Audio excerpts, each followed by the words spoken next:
Selamat malam Indonesia dan selamat siang untuk saudara-saudara yang terkasih di Eropa yang ada di dalam nama Tuhan kita Yesus Kristus. Atas nama pengurus KTB, kami mengucapkan selamat datang dan juga terutama untuk Ibu Alida yang pertama kali juga akan melayani kami untuk hari ini adalah Enia. Dan juga untuk saudara-saudara yang kekasih yang lain yang untuk pertama kali datang juga kami mengucapkan selamat ya datang. Bapak, karena saat ini Kau telah memberikan waktu yang begitu berharga ya Bapak, untuk kami bisa belajar firman Bapak, untuk kami bisa beribadah di hadapan-Mu ya Bapak. Bapak, saat ini Bapak semua para pekerja di sini ya Bapak, tolong Bapak Kau satukan hati kami Bapak, Kau penuhilah kami dengan Roh Kudus Bapak, agar kiranya kelompok ini Bapak, acara kebaktian ini Bapak bisa berjalan dengan sempurna sesuai dengan kehendak Bapak. Biarlah semuanya Bapak bisa berjalan sesuai dengan kehendak Bapak dari awal sampai akhir. Bapak tolong Kau berkati kepada semua pekerja di sini. Berkati pekerjaan mereka ya Bapak. Dan Bapak, hari ini Bapak, Engkau izinkan hamba-Mu ini bisa membawakan firman Tuhan nanti ya Bapak. Tolong Bapak penuhilah kami dengan Roh Kudus, agar kiranya hamba-Mu bisa menyampaikan hanya sesuai dengan kehendak-Mu saja dan bukan hanya pikiran saya sendiri ya Bapak. Bapak, terima kasih Bapak, biarlah waktu yang begitu berharga ini kami semua akan dalam tangan-Mu saja dan kami sangat bersyukur Bapak dalam nama Tuhan Yesus. Amin.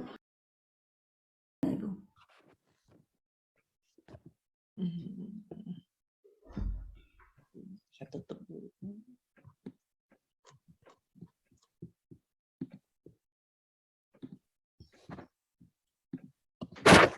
Bisa lihat? Bisa. Bisa. Bagus. Oke. Shalom semuanya. Hari ini saya akan membahas mengenai 2 poin, yaitu nomor 1, apakah Alkitab adalah wahyu Allah? Dan yang kedua, apakah tema besar dari Alkitab? Allah ingin supaya manusia mengenal Allah. Maka Allah memberikan wahyu. Wahyu yang pertama itu adalah wahyu umum. Nah, wahyu umum ini bertujuan agar manusia bisa sadar bahwa Allah itu ada. Dengan cara bagaimana? Dengan cara melihat ciptaan Allah. Kita baca Roma 1 ayat 20, Bu Sri.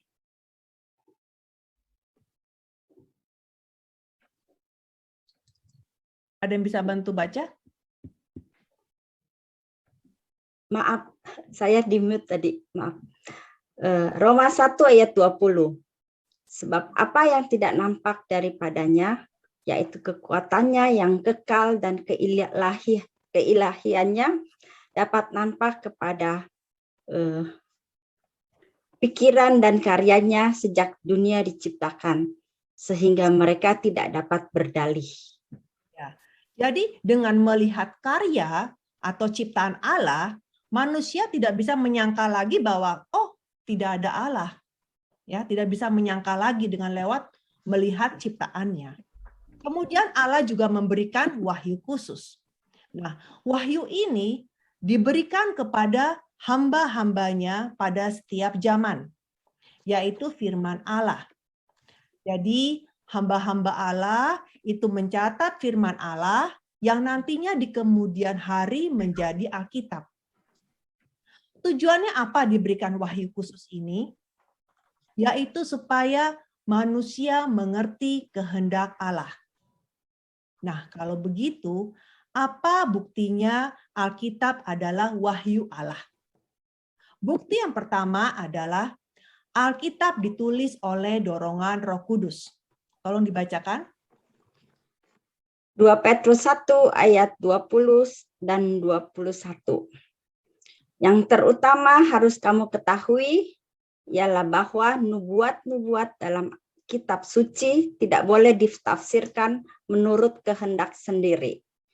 Sebab tidak pernah nubuat dihasilkan oleh kehendak manusia, tetapi oleh dorongan Roh Kudus.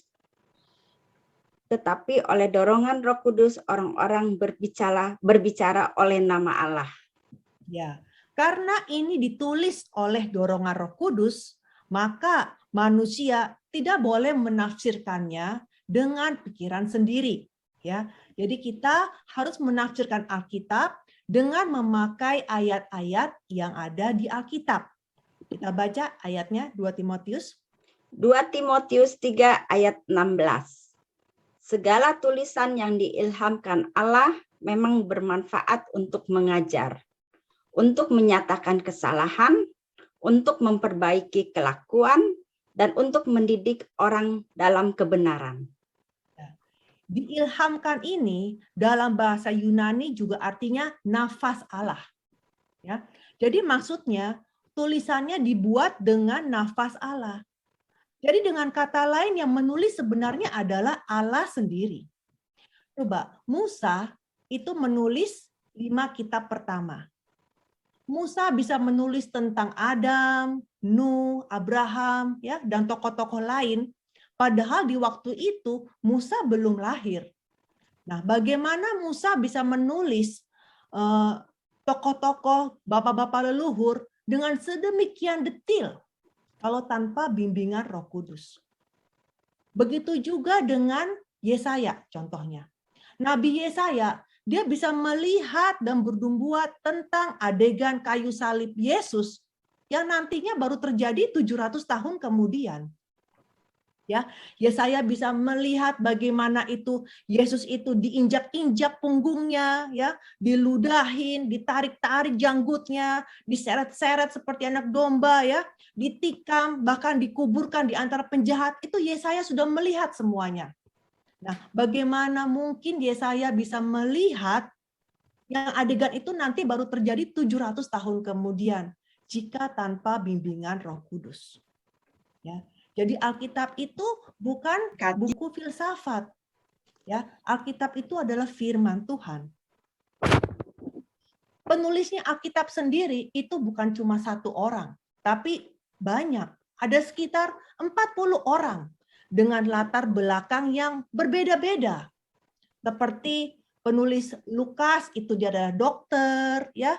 Petrus itu nelayan, Yosua pemimpin militer, Daud itu gembala yang kemudian jadi raja, Amos itu peternak, pemetik buah ara, ya, Daniel perdana menteri. Seperti itu. Nah, penulis-penulis itu hidupnya juga di zaman yang berbeda. Dari penulis pertama yaitu Musa sampai penulis terakhir Rasul Yohanes itu jaraknya ada 1.500 tahun. Yang ditulis di 3 benua Asia, Afrika, Eropa. Kemudian bentuk tulisan mereka pun juga berbeda-beda. Ada yang berbentuk autobiografi seperti Ayub, ada yang berbentuk hukum Taurat, ada yang berbentuk sejarah, ada berbentuk mazmur, pujian, atau nubuat-nubuat. Tetapi yang sangat mengherankan sekali, 40 orang ini menulisnya semua berfokus hanya kepada satu tokoh, yaitu Yesus Kristus. Tolong dibaca. Yohanes 5 ayat 39. Kamu menyelidiki kitab-kitab suci, sebab kamu menyangka bahwa olehnya kamu mempunyai hidup yang kekal. Tetapi walaupun kitab-kitab suci itu memberi kesaksian tentang aku. Jadi semua kitab-kitab suci itu memberi kesaksian tentang Yesus. Aku di sini maksudnya Yesus, ya. Nah, selain itu, semua kitab-kitab yang ada di Alkitab itu tidak saling kontradiksi. Bahkan mereka saling melengkapi. Kenapa? Karena Roh Kuduslah yang menyatukan mereka. Coba dibaca di Kejadian 5 ayat 24. Kejadian 5 ayat 24. Dan Henokh hidup bergaul dengan Allah. Lalu ia tidak ada lagi, sebab ia telah diangkat oleh Allah. Kalau seandainya kita cuma ada perjanjian lama, hanya ada buku kitab perjanjian lama, maka kita tidak tahu apa yang terjadi dengan Henokh. Apakah dia mati dulu baru diangkat, atau dia hidup-hidup diangkat, lalu ketika diangkat tubuhnya gimana? Apa jatuh lagi? Apa bagaimana? Ya. Tetapi dengan adanya perjanjian baru, kita baru bisa melihat peristiwa itu lebih jelas lagi. Tolong dibaca Ibrani 11. Ibrani 11 ayat 5. Karena iman Henokh terangkat Karena iman, Henokh terangkat, supaya ia tidak mengalami kematian, dan ia tidak ditemukan, karena Allah telah mengangkatnya. Sebab sebelum ia terangkat, ia memperoleh kesaksian bahwa ia berkenan kepada Allah. Ya, jadi di sini kita lihat bahwa kitab-kitab itu semua saling melengkapi, ya, saling melengkapi. Nah, kemudian karena Alkitab ini juga ditulis dengan bimbingan Roh Kudus, maka Alkitab juga tidak ada kesalahannya dan tidak dimakan zaman. Salah satunya buktinya apa? Kalian tahu Confucius? Confucius itu adalah orang yang terkenal kan, penulis. Nah, Confucius itu menulis bahwa bumi itu rata. Nah, sebenarnya bukan hanya Confucius, ya. Banyak orang juga berpendapat bumi itu rata sampai akhirnya Columbus membuktikan bahwa bumi itu bulat. Tetapi 2000 tahun sebelum Columbus, Nabi Yesaya sudah bilang bahwa bumi itu bulat. Tolong dibaca. Yesaya 40 ayat 22. Dia yang bertahta di atas bulatan bumi, yang penduduknya seperti belalang. Dia yang membentangkan langit seperti kain dan memasangnya seperti kemah kediaman. Ya, jadi Alkitab sudah bilang bahwa bumi itu bulat 2000 tahun sebelum Columbus. Kemudian juga mengenai ukuran Batranu, kalau kita lihat, ya. Nah, kira-kira kita berpikir apakah ukuran Batranu yang diberikan oleh Tuhan itu benar apa tidak gitu? Menurut ukuran ahli engineering ya. Nah, zaman sekarang kalau kita mau buat kapal laut, itu kita pakai komputer simulasi ya. Jadi kita masukin ukuran-ukuran kapal, kemudian dicoba dengan diterjang ombak sama badai ribuan kali lewat simulasi itu. Oh, kebalik apa enggak? Kalau misalkan kebalik, diganti lagi ukurannya. Seperti demikian. Begitu juga kalau naik mau bikin roket itu semua pakai simulasi, ya kan? Nah, jadi ketika ukuran Batranu itu dimasukkan ke dalam komputer simulasi, ternyata ahli engineering kaget sekali karena ukurannya ini sangat stabil, ya, stabil dan balance dan juga bagus ukurannya walaupun ukurannya itu raksasa seperti itu. Kemudian mengenai peraturan bayi laki-laki yang hari ada agama atau tradisi yang mempraktekkan juga ya sunat pada anak perempuan. Nah, bahkan anak-anak perempuan orang Mesir di zaman dahulu juga mempraktekkan itu. Tapi kita lihat bahwa ternyata itu di zaman sekarang itu sudah tidak berlaku kan? Karena kita tahu bahwa ternyata tradisi itu membahayakan nyawa, bisa infeksi, dan malah menimbulkan banyak penyakit. Sehingga tradisi itu dilarang. Tetapi peraturan bayi laki-laki disunat di hari ke-8 yang ada di Alkitab, itu tidak dimakan zaman. Bahkan ternyata, menurut ahli kedokteran, bayi itu memproduksi vitamin K terbanyak di hari ke-8. Nah, vitamin K itu berfungsi untuk menghentikan pendarahan. Jadi kalau mau disunatnya cepat kering, ya mesti di hari ke-8 itu. Cuma tentunya ada arti rohaninya ya di sini. Ada arti penyelenggaraan, arti sejarah penebusan di balik ukuran Batrahnu dan sunat di hari ke-8. Baik Batrahnu dan sunat itu semua ada hubungan dengan Yesus. Tapi saya tidak akan membahasnya sekarang. Tapi yang saya tekankan di sini maksudnya apa? Bahwa karena ini ditulis oleh dorongan Roh Kudus, maka Alkitab tidak ada kesalahannya dan tidak dimakan zaman. Jadi ingat, Alkitab itu bukanlah buku ilmiah, bukan buku sains, ya. Ini kitab suci, jadi hanya ditulis seperlunya saja, ya, seperti itu. Nah, tetapi kenapa Alkitab itu sepertinya sulit untuk dimengerti? Karena ditulisnya dalam perumpamaan. Ibu-ibu bisa catat ayatnya, referensinya yaitu Yehezkiel 17 ayat 1 sampai 2, Mazmur 78 ayat 1 sampai dengan 2, Matius 13 34 sampai 36. Tolong dibaca Ibu, Hosea. Hosea 12 ayat 11. Aku berbicara kepada para nabi dan banyak kali memberi penglihatan dan memberikan perumpamaan dengan perantaraan para nabi. Ya, karena Alkitab ditulis dalam perumpamaan, maka sulit dimengerti jika tanpa belajar Alkitab. Contohnya di Kejadian pasal 1. Ya, di hari pertama Allah menciptakan terang dan gelap. Tetapi bagaimana mungkin terang dan gelap ini terjadi? Karena matahari, bulan, dan bintang baru diciptakan di hari keempat. Kemudian pada hari keenam, Allah menciptakan manusia. Kemudian Allah berkata kepada manusia, ya, untuk segala tumbuh-tumbuhan yang berbiji dan buah yang berbiji menjadi makananmu. Dan segala binatang dan burung-burung di udara makan tumbuh-tumbuhan hijau. Ya, kalau dipikir-pikir burung-burung kan makannya biji-bijian, ya kan? Tetapi di Lukas 8 ayat 11 dikatakan bahwa benih adalah firman. Jadi dari awal penciptaan Tuhan sudah berkata bahwa manusia engkau makan firman. Binatang tidak perlu makan firman. Terus kadang-kadang waktu kita baca imamat, ada yang aneh rasanya. Kenapa ladang itu nggak boleh ditanamnya 2 jenis tanaman? Ya, sedangkan hari ini, ya boleh dong kita mau tanam jagung sama tanam tomat dalam satu tanah. Bener nggak? Seperti itu. Ya kan? Nah, tanah itu hati. Harus ada hati. Harus ada di dalam hati firman Tuhan, tidak boleh dicampur dengan ajaran manusia. Dengan filsafat manusia. Jadi banyak sekali perumpamaan-perumpamaan itu.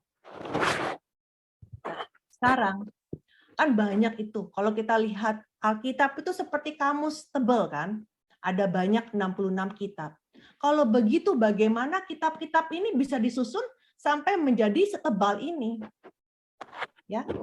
Sebenarnya Alkitab itu, kitab-kitab itu disusun itu berdasarkan yang disebut dengan Bible Canon. Bible Canon ini sendiri, canon sendiri dalam bahasa Yunani artinya standar atau pengukur. Jadi para tokoh itu menentukan suatu standarisasi bahwa buku ini apakah ditulis oleh orang Roh Kudus yang mendapat inspirasi Roh Kudus dan mempunyai otoritas sebagai firman Allah atau bukan. Jadi misalkan nih tim Canon ini, misalkan ini orang-orang yang ada di sini nih, ada berapa nih? Ada 39 orang. Jadi 39 orang ini kita berkelompok, kita menentukan standarisasi, kemudian misalkan satu, ini buku A, kira-kira gimana? Ini firman Tuhan atau tidak? Oh iya firman, oke taruh di kanan. Buku ini, oh iya bukan, itu hanya cita-cita sejarah doang. Oh ya udah di kiri. Seperti itu gampangnya. Ya. Jadi untuk menyelidiki bagaimana Alkitab itu bisa menjadi kitab-kitab itu bisa menjadi satu buku Alkitab, pertama-tama kita harus pikirkan bagaimana Perjanjian Lama itu dibentuk dan bagaimana Perjanjian Baru dibentuk. Seperti itu. Coba kan kita lihat bagaimana Perjanjian Lama itu dibentuk. Ya. Nah, kalau canon dalam Perjanjian Lama itu gampang karena suaranya bulat. Semua orang Yahudi setuju bahwa kitab-kitab yang selama ini mereka terima itu adalah asli firman Tuhan. Sehingga mereka menganggap kitab-kitab itu sangat sakral, suci, sehingga mereka tidak berani menambah, mengurangi, atau merubah satu huruf pun dari kitab-kitab itu. Dan kemudian berdasarkan catatan ahli sejarah Yahudi yang bernama Yosefus, jadi Yosefus itu menulis di buku sejarahnya, dia berkata bahwa orang-orang Yahudi ini berpendapat bahwa dari zaman Artasasta sampai zaman kita, maksudnya di abad pertama, tidak ada nabi sejati. Maksudnya apa? Maksudnya itu ini bicara mengenai 400 tahun zaman kegelapan. Jadi antara Perjanjian Lama kepada Perjanjian Baru kan ada 400 tahun jaraknya. Jadi menurut orang Yahudi, selama 400 tahun ini tidak ada catatan orang Yahudi yang layak untuk dijadikan, oh ini nih tulisannya ini adalah firman Tuhan.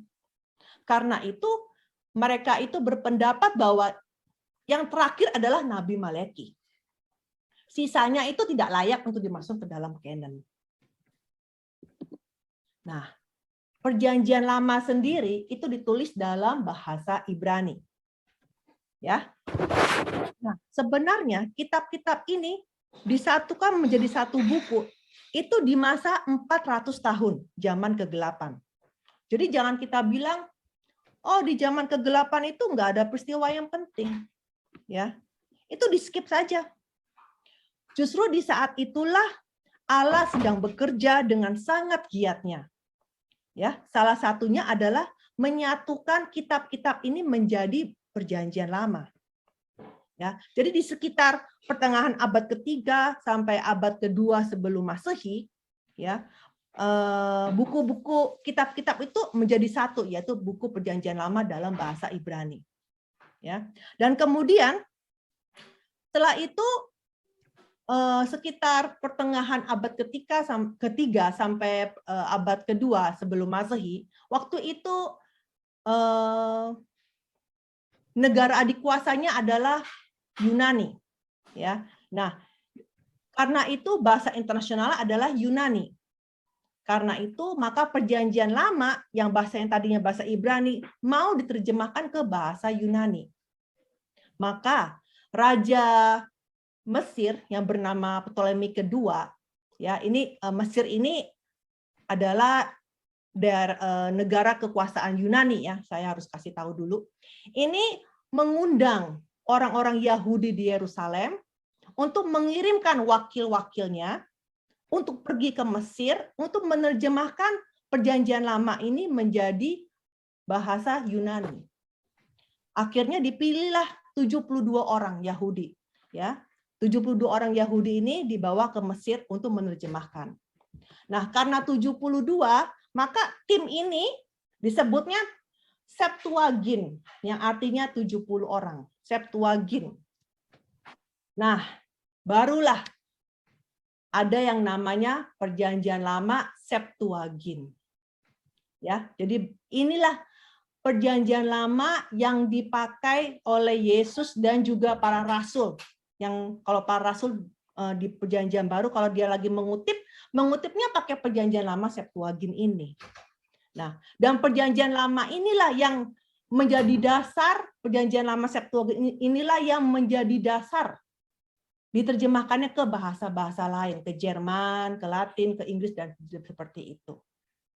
Jadi, Perjanjian Lama kita hari ini, apakah sama dengan buku Yahudi yang hari ini di sinagog-sinagog dibacakan? Ya, jawabannya sama. Hanya beda sedikit susunannya. Kalau di kita itu terakhir adalah Nabi Malaki, kitab Malaki, tetapi dibuat di bukunya Yahudi, kitab terakhir adalah Tawarik. Sekarang kita lihat bagaimana dengan terbentuknya Perjanjian Baru. Perjanjian Baru itu sudah ditulis dalam bahasa Yunani. Tentunya ada beberapa canon berdasarkan zaman itu perlu ratusan tahun, ya. Tetapi singkat kata, ya, pembentukan Perjanjian Baru itu terjadinya di abad ke-1 Masehi, cuma masih kurang, belum lengkap. Contohnya kayak kitab Ibrani itu belum lengkap karena mereka belum tahu siapa penulis kitab Ibrani ini. Tapi kemudian abad ke-5 sudah komplit, 27 kitab Perjanjian Baru sudah komplit. Dan kemudian di abad ke-16, karena ada Martin Luther King, jadi ada revolusi Kristen Protestan, sehingga pada akhirnya kita punya dua kitab modern, yaitu Alkitab versi Kristen dan Alkitab versi Katolik, ya, dengan ada tambahan apokrifanya. Nah, kesimpulan poin 1. Kesimpulannya adalah Alkitab adalah wahyu Allah. Karena ditulis oleh orang-orang kudus lewat dorongan Roh Kudus. Ya, karena Allah sendiri yang menulis, maka Alkitab tidak ada kesalahannya dan tidak dimakan zaman. Maka ayat-ayat harus dijelaskan dengan ayat-ayat, bukan dengan pikiran manusia. Jadi Alkitab 100% adalah firman Allah. Ya, jelas ya? Poin 1 ya, Bu, Ibu-ibu. Halo? Enggak ada. Oke, sekarang kita lihat tema kedua. Tema kedua adalah apakah tema besar dari Alkitab? Ya. Nah, di setiap penulisan buku atau film itu pasti ada tema cerita dan juga tokoh utamanya. Misalkan temanya apakah itu berbentuk drama, action, romance atau horor, itu pasti ada kan? Ya. Nah, begitu juga dengan Alkitab. Alkitab tokoh utamanya kita sudah tahu, ini Yesus. Tetapi temanya apa? Nah, tema Alkitab adalah penyelenggaraan penebusan Allah dengan latar belakang sejarah Israel. Nah, apakah ini berarti hanya penyelamatan untuk orang-orang Israel yang secara jasmani? Ya, Alkitab berkata bahwa orang-orang yang percaya itu adalah Israel rohani. Kita baca ayatnya, Ibu Sri. Galatia 3 ayat 7. Jadi kamu lihat bahwa mereka yang hidup dari iman, mereka itulah anak-anak Abraham. Ya, anak-anak Abraham. Abraham kan Israel kan? Ya enggak. Nah, referensi ayat adalah Roma 2 ayat 28 sampai dengan 29. Bisa tinggal dicatat saja. Ya. Nah, tolong dibacakan satu ayat lagi, Bu. Ya. 1 Korintus 10 ayat 11. Semuanya ini telah menimpa mereka sebagai contoh dan dituliskan untuk menjadi peringatan bagi kita yang hidup pada waktu di mana zaman akhir telah tiba. Ya, jadi ini semuanya peristiwa-peristiwa di Alkitab itu untuk menjadikan peringatan bagi kita. Dan nama kita harus dicantumkan di situ, dimasuk ke sana pada waktu kita membaca Alkitab. Karena apa? Karena kita adalah Israel rohani. Lalu kenapa disebutnya penyelenggaraan penebusan? Ya, apa itu penebusan? Nah, kata penebusan di sini artinya pembebasan. Ya, ini keselamatan dengan memberikan imbalan atau bayaran untuk membebaskan seseorang dari dosa. Ya, Roma 6 ayat 23 tertulis sebab upah dosa ialah maut. Jadi semua orang yang berbuat dosa itu pasti mati. Dan juga Roma 3 ayat 10 berkata bahwa tidak ada seorang pun yang benar. Jadi semua orang pasti pernah melakukan dosa, dosa kecil, dosa besar pasti pernah melakukannya. Karena itulah semua manusia adalah orang berdosa yang tidak terlepas dari hukuman di neraka. Apakah neraka itu ada? Itu kan pertanyaannya. Alkitab bersaksi bahwa neraka itu ada. Dikatakan bahwa bagi orang yang tidak percaya, ya, mereka akan dilempar ke lautan api, yang mana bahkan ulat pun tidak mati dan apinya tidak padam. Dan mereka disiksa selama-lamanya. Kalau di neraka kita bisa mati, ya kita bersyukur banget, ya. Tapi masalah nggak bisa mati, disiksa selama-lamanya. Jadi mau hidup sukses dan kaya raya di dunia ini selama 100 tahun, tidak bisa dibandingkan dengan hidup dibakar, kehausan, disiksa selama-lamanya. Itu nggak bisa dibandingkan. Nah, karena ada neraka inilah, maka kita harus mencari sudut pandang yang benar tentang kehidupan afterlife ini.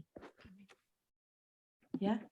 Dan Yesus itu adalah satu-satunya di sorga dan di bumi yang telah membayar tebusan dari upah dosa untuk menggantikan kita. Ayatnya tolong dicatat saja, 1 Timotius 2 ayat 6, Matius 20 ayat 28, dan Efesus 1 ayat 7, tolong dibaca Ibu Efesus. Efesus 1 ayat 7. Sebab di dalam Dia dan oleh darahnya kita beroleh penebusan, yaitu pengampunan dosa menurut kekayaan kasih karunia-Nya. Iya. Jadi di sini Allah memindahkan semua dosa manusia kepada Yesus yang tidak memiliki dosa, ya, dan menganugerahkan kebenaran Allah sebagai hadiah kepada kita. Ya. Jadi sejarah penebusan ini menunjuk kepada apa?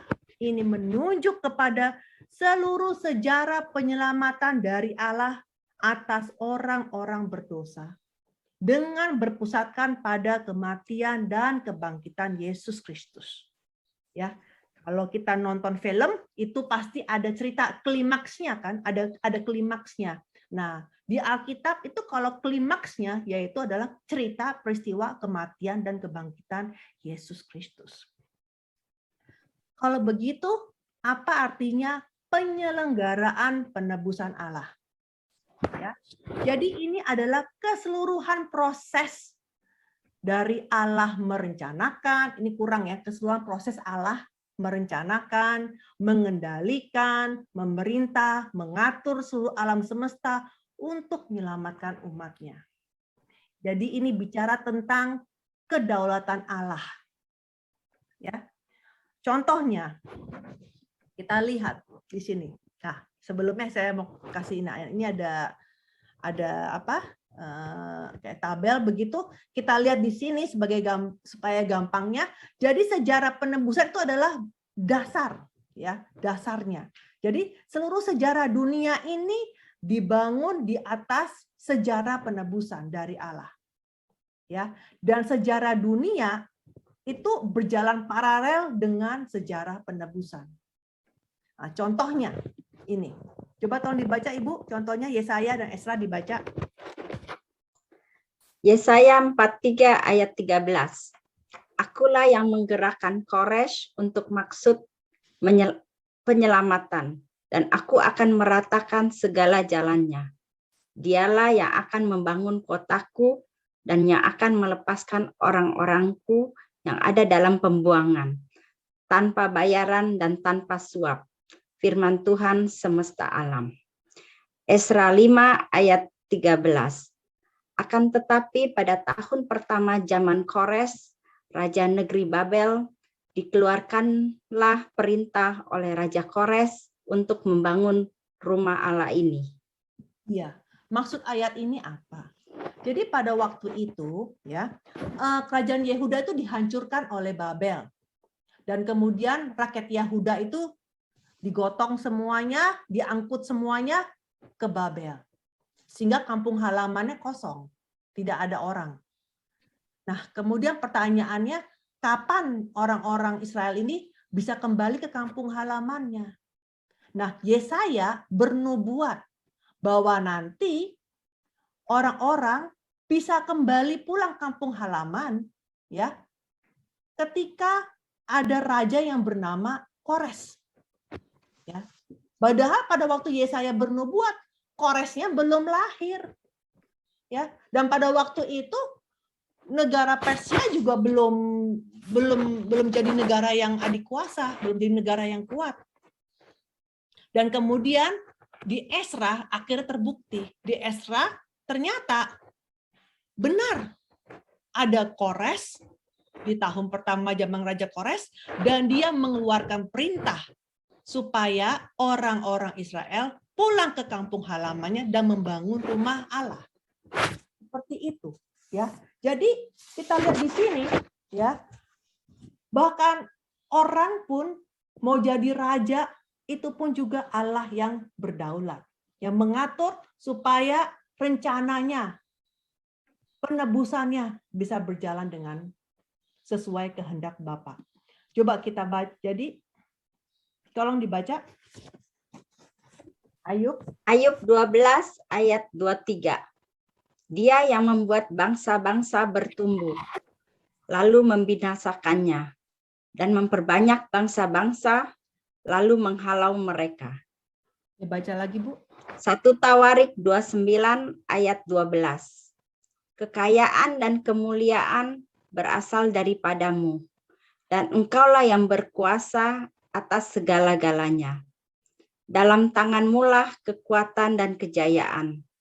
dalam tangan-Mu kuasa membesarkan dan mengokohkan segala-galanya. Iya. Jadi kesimpulan dari poin kedua tadi adalah Alkitab berbicara tentang sejarah penebusan. Bagaimana Allah akan menyelamatkan saya. Nah, untuk menyelamatkan saya, Allah mengirimkan Yesus untuk menebus kita semua dari dosa. Dan seluruh sejarah manusia dan sejarah bangsa-bangsa itu semua dibangun di atas sejarah penebusan dan berjalan paralel. Ini adalah kesimpulan dari poin 2. Sekarang kesimpulan. Dari kesimpulan, ya. Nah, dari semua agama yang ada, lalu kenapa kita pilih menjadi umat Kristiani, yaitu pengikut Kristus? Kenapa kita mau belajar Injil Kristus? Karena Injil Kristus mengajarkan kasih.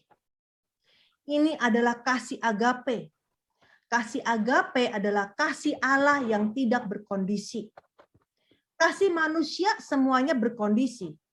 Aku mengasihi dia karena dia itu pacarku, anakku, orang tuaku, temanku, sebangsaku, satu suku. Jadi semua ada kondisi-kondisinya. Tetapi kasih Allah adalah kasih yang setia sampai akhir.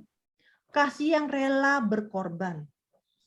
Dia bahkan mengasihi kita, bahkan ketika kita masih berdosa. Itu ada tertulis di Roma 5 ayat 8. Dan juga di Yohanes 3 ayat 16 tertulis, begitu besar kasih Allah akan dunia ini. Begitu besar kasih Allah akan dunia ini. Seorang pengkhotbah Inggris yang bernama Spurgeon, dia sangat terkenal, dia berkata bahwa tidak ada kata yang lebih agung, lebih berarti, dan penuh emosional daripada kata begitu besar kasih Allah. Jadi umat Kristiani adalah orang-orang yang menerima kasih yang luar biasa ini. Tidak ada agama di dunia ini yang mana Tuhannya turun tangan sendiri. Bahkan merasakan penderitaan yang orang-orang derita. Dan memberikan contoh nyata apa itu kasih agape dengan cara bersedia mengorbankan anak tunggalnya untuk mati demi kita yang sebenarnya tidak layak untuk diselamatkan. Jadi Injil Kristus ini adalah Injil kasih, ya, mengajarkan kita untuk berbuat mengasihi Allah dengan segenap hati dan mengasihi sesama kita dengan segenap hati. Jika kita mengasihi Allah, kita akan taat pada perintah-perintah Allah. Jika kita mengasihi manusia, kita tidak akan merugikan manusia lain, tidak akan menyakiti hati manusia lain. Kita baca. Tolong dibaca, Bu. Ya. Amsal 14 ayat 31. Siapa menindas orang yang lemah, menghina penciptanya. Tetapi siapa menaruh belas kasihan kepada orang miskin, memuliakan dia. Ya, jadi kita lihat di sini, siapa yang menindas orang lemah, menghina penciptanya, karena Yesus pun mengasihi orang yang lemah ini. Dia mati untuk orang yang lemah ini. Ya, seperti itu. Jadi kalau kita aja menindas, menghina, mengolok-olokkan orang yang lemah, ya, maka itu sama juga kita menghina penciptanya. Tolong dibaca Ibrani. Ibrani 12 ayat 14. Berusahalah hidup damai dengan semua orang dan kejarlah kekudusan. Sebab tanpa kekudusan tidak seorang pun akan melihat Tuhan. Ya, kita semua pengen lihat Tuhan kan? Tapi Tuhan ada di sorga. Jadi kita harus, untuk bisa ke sorga, kita harus hidup damai. Harus hidup saling mengasihi. Maka ini adalah agama kasih. Ya. Ini juga adalah agama kasih karunia. Kenapa? Karena kita diselamatkan oleh iman. Bukan karena perbuatan kita. Dengan iman kita bisa memperoleh hidup. itu ada tertulis di Efesus 2 ayat 8 dan di Yohanes 20 ayat 31. Masalahnya orang-orang itu tidak sadar pada kasih karunia ini. Dan mereka masih pikir bahwa ini semua perbuatannya sendiri. Usaha sendiri. Padahal ketika kita percaya Yesus dengan iman, asalkan kita jujur dan mengakui semua kesalahan kita, dan kita bisa bertobat dengan sungguh-sungguh, maka meski sudah melakukan dosa ribuan kali, semua dosa itu dihapuskan dalam sekejap dan kita menerima hidup kekal. Jadi kita pilih agama ini adalah karena Allah kita itu adalah sumber dari segala berkat, sumber dari segala hikmat dan juga pengetahuan. Semua kekayaan di dunia ini pun berasal dari Dia. Ibu-ibu yang terkasih, mari kita menjadi bagian dari orang-orang yang menerima kasih karunia ini. Kita janganlah percaya dengan mistis, jangan percaya dengan superficial saja. Maksudnya percaya dengan tanpa pengetahuan. Jangan maunya mujizat tanpa mau mengenal kehendak Dia. Di kitab Samuel, di zamannya Imam Eli, sebelum Samuel menjadi imam, menggantikan Imam Eli, ada peristiwa perang, yaitu perang antara bangsa Israel dan bangsa Filistin. Nah, waktu mereka perang, Israel kalah. Terus mereka pikir, oh kita kalah karena tidak ada Tuhan, karena tidak ada Tuhan. Jadi kalau begitu, kita kalau mau perang lagi, kita mesti bawa tabut Tuhan. Nah, akhirnya perang yang kedua, mereka bawa tabut Tuhan yang ada di Silo, itu digotong, dibawa ke tempat perang, ke medan perang. Coba, kalau zaman sekarang, kita bawa itu loh salib gede yang di mimbar, ya kita bawa ke medan perang seperti itu. Nah, pada waktu ada tabut Tuhan itu datang, wah tentara-tentara Israel merasa percaya diri, ya, wah pasti kita menang nih karena Tuhan ada di sini. Tetapi apa yang terjadi kemudian? Bukannya menang malah kalah telak, kalah total bahkan lebih buruk daripada perang yang pertama. Bahkan sampai-sampai tabut Allah juga dirampas. Jadi di sini kita lihat bahwa bangsa Israel itu percaya Tuhan tapi buta pengetahuan. Tidak tahu kehendak Tuhan, hanya percaya dengan mistis.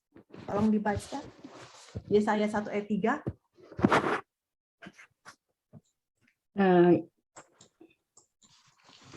Yesaya 1 ayat 3. Lembu mengenal pemiliknya, tetapi Israel tidak. Keledai mengenal palungan yang disediakan tuannya, tetapi umatku tidak memahaminya. Iya. Setelah berpuluh-puluh tahun kemudian, nah mereka mau perang lagi. Ya, perang lagi. Tapi kali ini yang memimpin perang adalah Nabi Samuel. Ya, Nabi Samuel itu bukan jenderal. Tidak tahu siasat perang. Tetapi apa yang dia lakukan sebelum perang? Dia memperbaiki mezbah yang rusak. Dan dia mengadakan doa pertobatan. Hanya cuma doa pertobatan saja persiapan perangnya. Dan apa yang terjadi ibu-ibu? Ya, mereka menang perang dengan sukses. Ya, karena apa? Tuhan bantu mereka, Tuhan kirim petir untuk bangsa Filistin. Ya, sehingga bangsa Filistin itu kocar-kacir. Ya, coba tolong dibaca ayatnya. 1 Samuel. Ya. 1 Samuel 17 ayat 47. Dan supaya segenap jemaah ini tahu bahwa Tuhan menyelamatkan bukan dengan pedang dan bukan dengan lembing. Sebab di tangan Tuhanlah pertempuran dan Ia pun menyerahkan kamu ke dalam tangan kami. Baca ulangan. Ulangan 3 ayat 22. Janganlah takut kepada mereka, sebab Tuhan Allahmu, Dialah yang akan berperang untukmu. Ya, jadi setelah doa pertobatan, Tuhan kirimkan petir gitu. Jadi kacau, bangsa Filistin kacau, dan mereka pada lari. Nah, yang lari-lari ini dikejar oleh bangsa Israel sampai ke perbatasan. Nah, sampai keluar perbatasan, disitulah Samuel mengambil sebuah batu, dan batunya dinamakan Ebenezer. Sampai di sini Tuhan menolong kita. Ya, saya jadi ingat sejarah perang salib. Ada yang tahu story-nya perang salib? Ya. Perang salib itu antara bangsa-bangsa Katolik di sebelah barat berperang dengan bangsa-bangsa Islam di sebelah timur. Jadi salah satu strategi dari perang salib itu adalah yang namanya Children Crusade. Ada yang pernah dengar Children Crusade di sini? Belum ada? Ya, jadi di situ berpendapat bahwa untuk bisa menang perang dengan orang Muslim itu mesti kudus orangnya. Kudusnya dari dalam kata apa? Dalam kata secara jasmani. Maka itu mereka kirim ribuan anak-anak kecil ya, dengan membawa panji-panji salib-salib yang besar untuk perang. Mereka ke Yerusalem, mereka mau perang dengan bangsa Muslim, dan apa yang terjadi? Ya bagaimana mungkin bisa menang, cuma ditangkapin semua jadi budak, ya kan?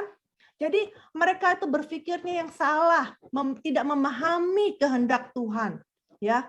Jadi tidak mengerti arti kekudusan yang sebenarnya. Tapi lihat apa yang diperbuat oleh Nabi Samuel, ya. Tidak perlu bawa panji-panji, ya. Yang dilakukan oleh Nabi Samuel apa? Ketika kita kembali kepada Tuhan dengan hati yang bertobat dengan sungguh-sungguh dan hanya bersandar pada Tuhan saja, maka akan ada berkat Ebenezer yang mana Allah akan mengusir musuh rohani kita sampai keluar perbatasan dan memberikan kita kedamaian yang sejati. Ya.